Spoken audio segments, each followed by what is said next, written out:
BJP ने 80 सीटें बेईमानी से जीती। कैसे हुआ खेल, सामने आया सच। वोटों के कथित घोटाले का मामला पहुंचा सुप्रीम कोर्ट। बीजेपी परेशान। 80 सीटों पर फिर से काउंटिंग कराने की उठी मांग। सभी सीटें गई थी एनडीए के खाते में। महाराष्ट्र में शिवसेना शिंदे गुट के उम्मीदवार की 48 वोटों की जीत को लेकर बवाल मचा हुआ है।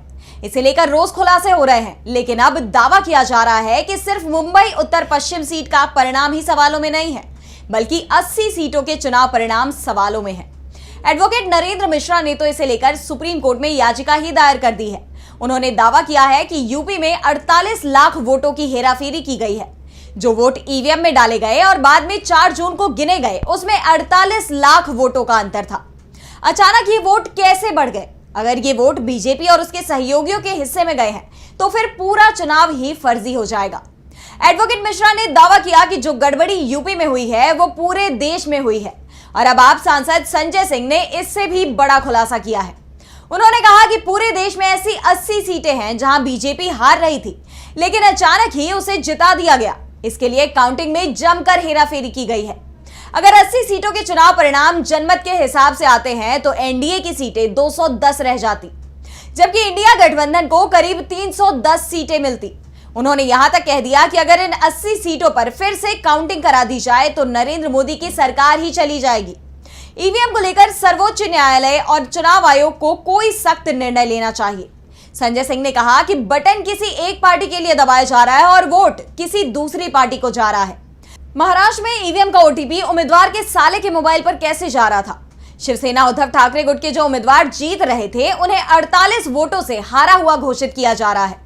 और वहां भी एनडीए उम्मीदवार की शिकायत पर 3 बार काउंटिंग कराई जा रही है, क्योंकि 2 बार की काउंटिंग में उद्धव ठाकरे की पार्टी का उम्मीदवार जीत रहा था।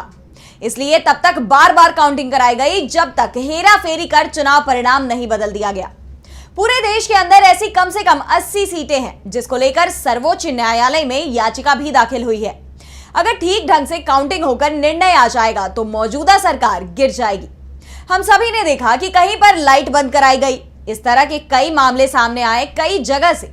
आप सांसद ने कहा कि अमेरिका जैसा देश कह रहा है कि ईवीएम बंद होनी चाहिए। हमने कई बार ईवीएम को लेकर मांग उठाई, तो मीडिया भी हमारा मजाक उड़ा लेता है। लेकिन सवाल यह है कि इससे लोकतंत्र कितना मजबूत होगा? अगर ईवीएम में एक बार नहीं अनेक बार ऐसी घटनाएं हुई, तो क्या यह चिंता का विषय नहीं होना चाहिए? संजय सिंह का दावा है कि जिन 80 सीटों की वो बात कर रहे हैं, वो एक राज्य में नहीं, बल्कि पूरे देश के अलग अलग राज्यों की है।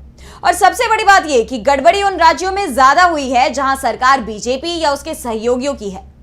दरअसल हर चुनाव के पहले और उसके बाद ईवीएम पर सवाल उठते रहे हैं, लेकिन इस बार जब बीजेपी को हार मिली, फिर भी उसने दूसरे दलों के साथ मिलकर सरकार बना ली, तो ईवीएम पर एक बार फिर से सवाल खड़े हो गए। क्योंकि अगर बीजेपी और उसके सहयोगियों की सीटों की संख्या 80 कम हो जाती, तो फिर वो सरकार बनाने की दौड़ में दूर दूर तक नहीं दिखाई देती।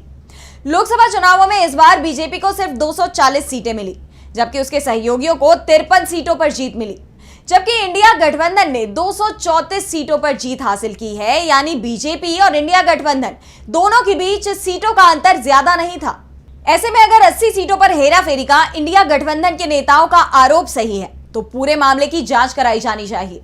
अगर इसकी जांच नहीं होती है, तो ईवीएम के साथ ही चुनाव प्रक्रिया पर भी सवाल बन रहे हैं, क्योंकि यह मामला जनमत की चोरी से जुड़ता दिखाई दे रहा है।